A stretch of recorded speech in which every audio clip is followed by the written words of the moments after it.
अरे अरे दोस्तों, अस्सलाम वालेकुम, नमस्कार, आदाब, सत श्री अकाल। कैसे हैं आप सब लोग? मैं उम्मीद करता हूँ आप बहुत अच्छे होंगे।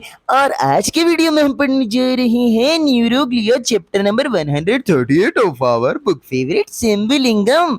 अरे अरे अरे, कैसे बोल रहे हो आप? ये सिंचन की आवाज है? सिंचन सिंचन? नहीं नहीं, अरे मेरी आवाज नॉर्मल है, बहुत नॉर्मल है। बस थोड़ा सा मसाला डालने के लिए, अरे दादा, थोड़ा मसाला डालने के लिए, इंटरेस्टिंग बनाने के लिए करना पड़ता है रे। न्यूरोग्लिया। सबसे पहले मैं आपसे पूछूंगा व्हाट इज न्यूरोग्लिया, तो आप मेरे को बता नहीं पाओगे ना, थप्पड़ मारूंगा। मेरे को पता होना चाहिए न्यूरोग्लिया। अब तक तो सेंट्रल नर्वस सिस्टम कितना पढ़ लिया हमने, 5-6 चैप्टर कवर कर लिए, अब तो पता होना चाहिए ना। अरे न्यूरोग्लिया बहुत आसान है। Non excitable supporting cells of the central nervous system. Non excitable है, एक्साइट नहीं हो सकती। ये सपोर्टिंग सेल्स हैं। ये एक्चुअली में न्यूरॉन को, जो अपना नर्वस सिस्टम है, एक्चुअली उसको सपोर्ट प्रोवाइड करती हैं। कैसे कैसे सपोर्ट प्रोवाइड करती हैं? अरे पढ़ेंगे इसी लेक्चर में, फंक्शंस में आ जाएगा। अभी फिलहाल के लिए ध्यान से देखो। तो बेसिकली हम बात करें तो हमारा नर्वस सिस्टम है, उसमें दो टाइप के सेल्स होते हैं। एक तो न्यूरॉन होता है, न्यूरोग्लिया होता है। न्यूरॉन तो फंक्शनल स्ट्रक्चरल यूनिट होती है, बट उसके साथ साथ ये न्यूरोग्लिया भी प्रेजेंट होते हैं। याद रखना, न्यूरॉन ज्यादा होते हैं न्यूरोग्लिया। भैया, मेरे ख्याल से न्यूरॉन ज्यादा होते हैं ना, क्योंकि न्यूरॉन तो बेसिक स्ट्रक्चरल फंक्शनल यूनिट है, तो वो तो ज्यादा होंगे। नहीं गधे, अरे न्यूरॉन कम होते हैं, बल्कि न्यूरोग्लिया न्यूरॉन से 10 गुना ज्यादा। 10 गुना ज्यादा? हाँ बेटा, 10 गुना ज्यादा। तो न्यूरोग्लिया क्या होते हैं? These are the supporting cells of the nervous system. ये नॉन एक्साइटेबल होती हैं। ये कोई भी नर्व इंपल्स को ट्रांसमिट नहीं करती, मतलब एक्शन पोटेंशियल इसमें जनरेट नहीं होता, एक्शन पोटेंशियल को ट्रांसमिट नहीं करती है। तो भैया, अरे बोला तो सही भाई, नॉन एक्साइटेबल हैं। तो these cells are also called non neural cells, या फिर ग्लियल सेल्स भी हम इसको कहते हैं। अगर हम लोग नंबर की बात करें तो 10 से 15 गुना ज्यादा प्रेजेंट है ये इन नंबर फ्रॉम, अगर न्यूरॉन से कंपेयर करें तो नंबर में ज्यादा होती हैं। ठीक है, जब सेल में इंफेक्शन हो जाता है तब शूरवीर बन के यही आती हैं, यही हेल्प करती हैं। ठीक है, play important role in the reaction of nerve during the infection. And most commonly neuroglial cell constitute site of tumour in the nervous system. अगर आपको वो पूछे भाई नर्वस सिस्टम में कोई ट्यूमर हुआ है तो किसने कॉज किया होगा, न्यूरॉन ने या न्यूरोग्लिया ने? भाई भाई भाई, मेरी बात सुन। किसको बता रहा है तू? नर्व जो है वो डिवाइड ही नहीं कर सकती, सेंट्रियोल नहीं होता उसके पास, तो वो डिवीजन जब कर ही नहीं सकती तो ट्यूमर कॉज करेंगी? नहीं कॉज करेंगे। ट्यूमर कौन कॉज करेगा नॉर्मली? न्यूरोग्लियल सेल्स, क्योंकि वो डिवाइड कर सकती है भर भर के। Classification of the neuroglial cells. भाई न्यूरोग्लियल सेल्स का क्लासिफिकेशन सिंपल है। जो neuroglial cell central nervous system में प्रेजेंट है उनको सीएनएस वाली न्यूरोग्लिया कहते हैं, और वो पीएनएस वाली न्यूरोग्लिया कहते हैं। बस खत्म सेल। अब सेंट्रल नर्वस सिस्टम में कौन सी होती है? एक तो एस्ट्रोसाइट होती है, एक माइक्रोग्लिया होती है, और एक ओलिगोडेंड्रोसाइट होती है। ये तीन है। सबसे पहले एस्ट्रोसाइट की बात कर लेते हैं। सिंपल है, astrocyte star shape neuroglial cell होती हैं, जो कि ब्रेन में प्रेजेंट होती हैं डिफरेंट पार्ट्स में। और ये दो टाइप की होती हैं एक्चुअली, एक तो फाइब्रस एस्ट्रोसाइट और एक protoplasmic astrocyte. Fibrous astrocyte generally आपको व्हाइट मैटर में देखने को मिलेगी। कहाँ देखने को मिलेगी? व्हाइट मैटर में, सफेद वाले में। और प्रोटोप्लाज्मिक वाली ग्रे मैटर में। ओहो, ये तो बहुत इंपॉर्टेंट पॉइंट है। अरे हाँ, ये बहुत इंपॉर्टेंट पॉइंट है। Fibrous astrocyte occupy mainly the white matter. Okay, grey matter में भी होती हैं, ऐसी बात नहीं है, लेकिन ग्रे मैटर में कम होती है ना, व्हाइट मैटर में मेजॉरिटी में प्रेजेंट होती है। अब हम बात करें अगर कि फाइब्रस एस्ट्रोसाइट की, है ना? हाँ, ओके। तो मैं अगर आपको इस पूरे का मतलब शॉर्ट में बताऊं तो मैं ये बोलूंगा कि जो फाइब्रस एस्ट्रोसाइट होती है ना, ये एक्चुअली में ब्लड ब्रेन बैरियर के फॉर्मेशन में मदद करती हैं। ठीक है, कैसे मदद करती हैं?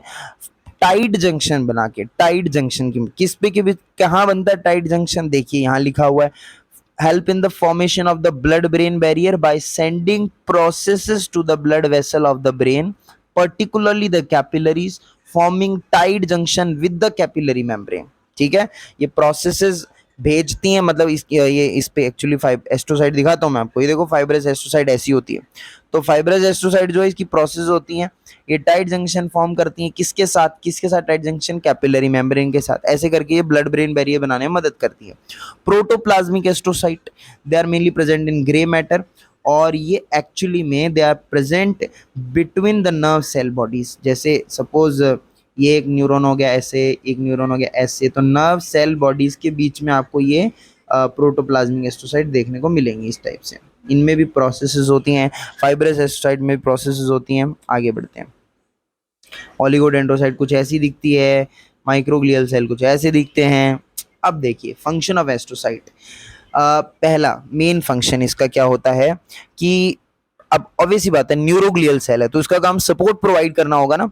तो ये actually they twist around the nerve cell के अराउंड प्रेजेंट होती हैं और सपोर्टिंग नेटवर्क बनाती हैं ब्रेन और स्पाइनल कॉर्ड में। उसके अलावा ब्लड ब्रेन बैरियर, ठीक है। ब्लड ब्रेन बैरियर क्या काम करता है? Blood brain barrier actually regulates the entry of substances from blood into the brain tissue. इसके बारे में और डिटेल में पढ़ेंगे। अगर आपको इसके साथ ही कोई वाइवा में पूछ लेगी और कोई बैरियर बता दो अपनी ब्लड अपने जो बॉडी में प्रेजेंट है, तो ब्लड टेस्टिस बैरियर होता है वो बता देना।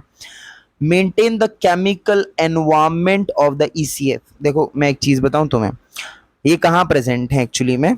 जो एस्ट्रोसाइट्स हैं वो नर्व सेल के अराउंड प्रेजेंट, हमने बोला ये नर्व सेल है, इसके अराउंड कहीं प्रेजेंट है, बाहर प्रेजेंट है ना। मतलब अब इसके अंदर तो आईसीएफ होगा, इसके बाहर क्या होगा? ईसीएफ होगा। तो ईसीएफ का जो केमिकल एनवायरनमेंट है वो भी मेंटेन करके रखती हैं। उसके अलावा ये कैल्शियम प्रोवाइड करती हैं, पोटेशियम प्रोवाइड करती हैं और न्यूरोट्रांसमीटर का लेवल रेगुलेट करती हैं इन द सिनेप्स। ओके, और न्यूरोट्रांसमीटर की रिसाइकलिंग को भी रेगुलेट करती हैं ड्यूरिंग सिनेप्टिक ट्रांसमिशन। अब आ जाते हैं माइक्रोग्लिया पे। माइक्रोग्लिया हमारी माइक्रो मतलब छोटी, तो छोटी सी प्यारी सी नन्ही सी मुन्नी सी न्यूरोग्लियल सेल्स हैं और ये कहाँ से डिराइव्ड होती है? मोनोसाइट से। मोनोसाइट कहाँ होती है? ब्लड में। देखो मेरी बात सुनो, ब्लड में होती है मोनोसाइट। अब वो ब्लड पार करके ऐसे किस तरीके से, सात समंदर पार मैं तेरे पीछे पीछे आ गई, तो ऐसे ही मोनोसाइट जब सात समंदर पार करके कहाँ चली जाती हैं? यहाँ यहाँ नर्वस टिश्यू में। कहाँ चली जाती है? नर्वस टिश्यू में। तब हम लोग यहाँ पर इनको कहते हैं माइक्रोग्लिया। तो monocyte in blood, microglia in nervous tissue. ऐसे ही अलग अलग जैसे कफर सेल्स होती हैं, मैक्रोफेजेस होती हैं टिश्यू में, ये सब डिराइव होती हैं कहाँ से? मोनोसाइट्स, ठीक है। And they enter the nervous system from the blood. और आपको मैं बता दूं ये माइक्रोग्लिया एक्चुअली फैगोसाइटिक सेल्स होती हैं, इनको हम लोग बोलते हैं मैक्रोफेजेस ऑफ द सीएनएस। इनका काम ये होता है भाई, जब भी कोई इंजरी होती है, इन्फेक्शन होता है ना, वहां फटाफट से पहुंच जाती है फैगोसाइटोसिस करने के लिए। फंक्शंस ऑफ द माइक्रोग्लिया, अभी बोला मैंने फैगोसाइटोसिस, तो फैगोसाइटोसिस का मतलब ही होता है दबोच जाओ और खत्म कर दो, मतलब गटक जाओ और खत्म। एंगल्फ करना और डिस्ट्रॉय करना माइक्रो ऑर्गेनिजम्स को, सेल्यूलर डेब्रिस को। उसके बाद में migrate to the injured area, इसीलिए हम इसको मैक्रोफेजेस ऑफ द सीएनएस कहते हैं, बोला था अभी।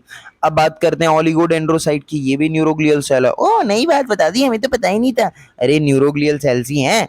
और ये क्या काम करती हैं? फंक्शन है इनका production of the myelin sheath. Myelin sheath कहाँ पर? In CNS, around the nerve fibre in the CNS. अब यहीं पे एक पॉइंट याद रखना, रट लेना भाई, मैं रिक्वेस्ट करता हूं तुमसे। सीएनएस में माइलिनेशन कौन करता है? ओलिगोडेंड्रोसाइट, पता है। पीएनएस में कौन करता है? पेरिफेरल नर्वस सिस्टम में, उनकी नर्व्स का माइलिनेशन करता है स्वान सेल्स। ओके, हाँ भैया पता है। फंक्शन ऑफ ओलिगोडेंड्रोसाइट क्या है? माइलिनेशन करना, सपोर्ट प्रोवाइड करना, एक सेमी स्टिफ कनेक्टिव टिश्यू बना लेती हैं बिटवीन द न्यूरॉन्स और सपोर्ट करती हैं, है ना, सपोर्ट प्रोवाइड करती हैं भाई, खत्म। अब पेरिफेरल न्यूरोग्लियल सेल दो ही हैं, एक तो स्वान सेल, एक satellite cell. Schwann cell major glial cells होती हैं पीएनएस के अंदर, और इनका काम क्या होता है? माइलिनेशन करती हैं, अभी बताया था पीएनएस के अंदर माइलिनेशन करती हैं। नर्व रीजनरेशन में एक रोल प्ले करती हैं, बोला था ना स्वान सेल लास्ट वीडियो के अंदर कि भाई स्वान सेल्स बहुत नंबर में डिवाइड होती हैं, वो क्या डेब्रिस को खत्म कर देती हैं, फैगोसाइटोसिस कर लेती हैं, सेल्यूलर डेब्रिस को खा जाती हैं, लिखा हुआ भी है remove cellular debris during regeneration by phagocytic activity. ये फिर उसके बाद में एक्सिस सिलेंडर जो खत्म हो गया था उसको रिप्लेस कर देती हैं, ऐसा ऐसा चीजें।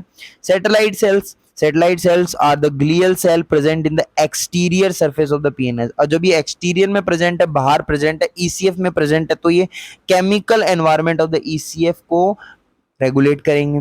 उसके अलावा ये फिजिकल सपोर्ट प्रोवाइड करती हैं पीएनएस न्यूरॉन्स को। यहीं पे खत्म। अब नेक्स्ट चैप्टर होगा 139 ऑफ द सिम्बोलिज्म रिसेप्टर्स, जो कि हम लोग नेक्स्ट वीडियो में कवर करेंगे। उम्मीद करता हूँ आपको ये समझ आया होगा। समझ नहीं आया तो दोबारा पढ़ो, दोबारा वीडियो देख लो। मेरे को तो इतना ही आता था, जितना मुझे आता था वो मैंने तुम्हें समझा दिया। अब तुम आगे पढ़ो जो समझ में आता है, ठीक है। नहीं आया दोबारा वीडियो देखो, फिर भी नहीं आया तो याद कर लो भाई, व्हाट्स अ बिग डील। हाँ, तो मिलते हैं नेक्स्ट वीडियो में। चलो टेक केयर, बाय बाय। अच्छा तो हम चलते हैं।